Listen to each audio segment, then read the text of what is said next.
Pete, go ahead. Hi, Alohi. I have two for you. First, having been in a few systems, what so far has been the biggest adjustment in kind of learning what Spags wants to do?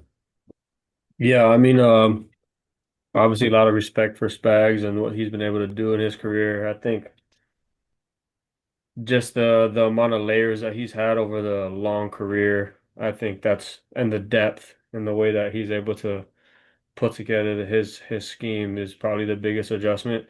A lot of different little nuances, whether it's preference or scheme, stuff that he's been able to put together throughout the years. So I would say more just the depth of it.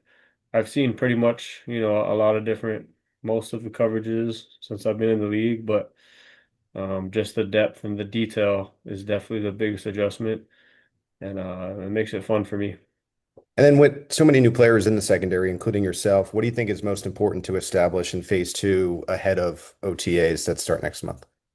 Yeah, for sure. It's just learning and growing. For me, it's a blank slate, so I'm just focused on learning, being able to gather the information, execute it, make the mistakes that you need to, and then correct them and just keep building and stacking. It's probably, like I said, the biggest amount of volume that I've had in terms of a defensive scheme. So it's a lot of extra time you got to put in. So right now it's just learning and growing and making a lot of mistakes. I've made a bunch, and I'm gonna keep making them. So I'm just keep working. We'll go next to Jesse Newell. Jesse? Hey, Alohi, I've got a couple for you too. I just wonder what you thought watching the draft when it was defensive player, defensive player, defensive player being taken by the Chiefs. Yeah, it was pretty cool. Just seeing the vision from a new guy stepping into a new place and see how they connect the pieces of the puzzle. Obviously, I was a part of a puzzle and here to compete and to help to this team the best that I can. But seeing the rest of it pull together is pretty cool. Having a little bit more experience under my belt, I can. In the beginning, I didn't really know what's happening, what's going on, but see the pieces that we're able to create here, and the vision that they have for this team is exciting. So, especially defensively, seeing that, and I'm excited for the future. Yeah, and I just wondered, obviously Mansoor is going to be banked on to be a big piece here. How much have you talked to him and how much have you communicated with him so far? Not too much. Obviously he's had a long road prior up to this and very busy. When we get them back in the building, it'll be a lot more. But it's a day by day grind. I think the coaches here and the staff do a great job of just, slowly building and stacking. But, I think he'll be in a good spot. They do a great job of teaching here, and I'm excited to get to work more and more with him and just grow. We'll go to Nick Jacobs next. Nick? And Kelsey, I have a follow-up if I can, please. Alohi, for you, this time of year, I mean, you got guys that are coming in and out. You may not necessarily see everybody every day. How do you kind of work on building that camaraderie before you guys can get onto the field? Yeah, there's been pretty much everyone here, which is always a good sign on a winning team. So I'd say, the guys are bought in. Um, and I think, yeah, it's just spending time, in the building, but outside the building, building those relationships. So it just starts with the basics, getting to know somebody outside of football, who these guys are, and building that camaraderie. It takes time, and everyone's at different stages in their lives. So, it's a different dynamic in the NFL, but it's fun and it's cool. The group of guys I've been around has been great. And they're all workers and grinders and very like-minded people, so it's been fun. And from the time you signed until now, what's kind of been some of the biggest surprises of helping you understand, okay, this is why the culture is the way it is and they have the success that they do? Yeah, I don't know if I'd call it a surprise, but I guess it makes a lot of sense. It's expected almost, where it's like, oh, okay, that's why they do the way the things they do. Just the mindset and the culture. I think the way they started it off with, Coach Reed and setting the culture, setting the mindset of what we do here and how do we do it, is everything. You could tell the buy-in from around the staff and the way that they are trying to teach and build.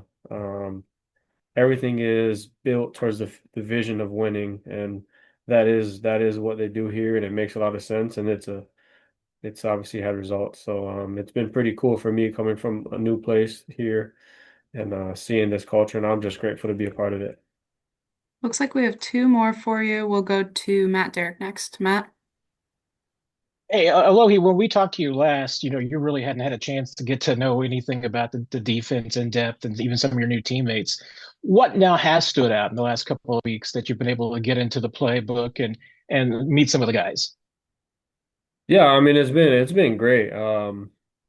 Like I said, I think this is probably the best group of in terms of staff teachers that I've been around because that's what they are. They're teachers and they're builders, and so I've been able to dive into it and get just enough where it's kind of frustrating because it's a lot, but enough that it allows me to grow and to learn and get better and dive into the playbook more and more and in depth. I'm in a situation where, I'm the older guy, but the guys that's been around in the league, I know it's a young team, at least within my DB room, they're all smart. They all know what they're doing. They've been in the system for some time. So I'm learning from them and I'm not afraid of that, of saying, hey, I need help.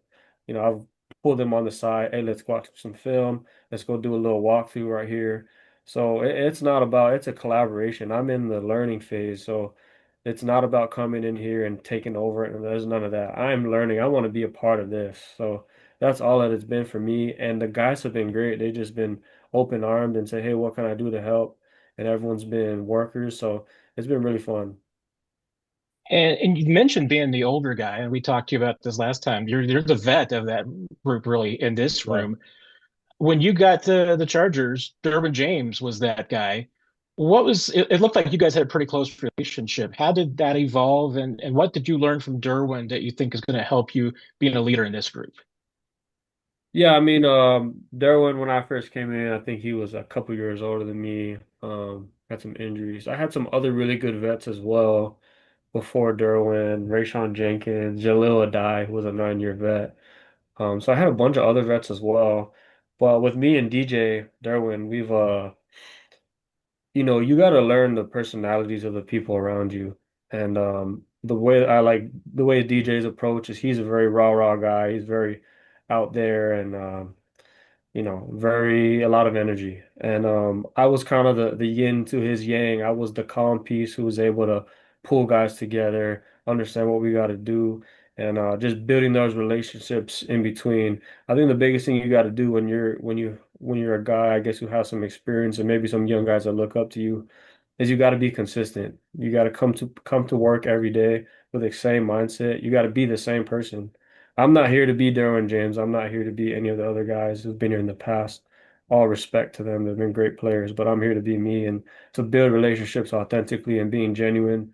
And that's what will get guys to believe in you and trust you when it's time to make that play on the field and trust what we're doing on the field. So I have great respect and I have a great relationship with DJ and Derwin and he's a great player, but I'm here to just build and be the best version of myself.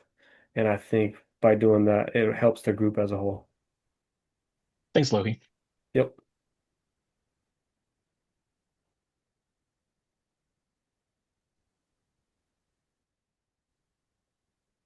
Hello. Thanks for Hey, doing this. You said that you have the best group of teachers. Just what is it about Coach Curtis and Coach Merritt from their teaching style that you have grown to appreciate so far? yeah, I think you kind of look at the history, right? So you look at how long they've been with Spags. Coach Curtis kind of reconnected. They've been together back in the days, and Coach Merritt and Coach Spags. So you understand that they are very particular with the way that Spags and the system is run. So the teaching has to be a specific way as well. So I'd say that with them, they've built a system that's allowed them to really um, take it step by step so that people can build and get there, Mhm. but by challenging them, if that makes sense. You know, Yeah. you're not going to build someone by just giving it to one step, one piece. You kind of got to give them at slow chunks that will allow them to see the whole vision. And so that's kind of where I'm at. And I said it even when I got, picked up here. Like I'm a learner, so like I'm enjoying it, and some of it pisses me off. I even said it earlier, just because like it's a lot, and I'm going through this transition phase, and piss me off in a good way, just because I'm making mistakes and I'm growing, I'm learning. So I've enjoyed it, and I'm working with the coaches, and they're great. So I've been really blessed.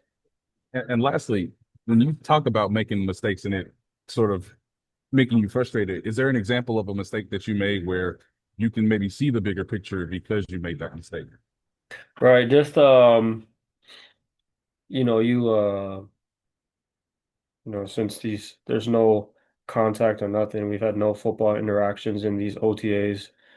Just pure some having some good walkthroughs and stuff where we talk ball and walk through some things, and I would make some different checks that may be wrong. And to me, in my head, based off my experience, I've seen different things. I would ask questions like why, what's the purpose of doing it this way?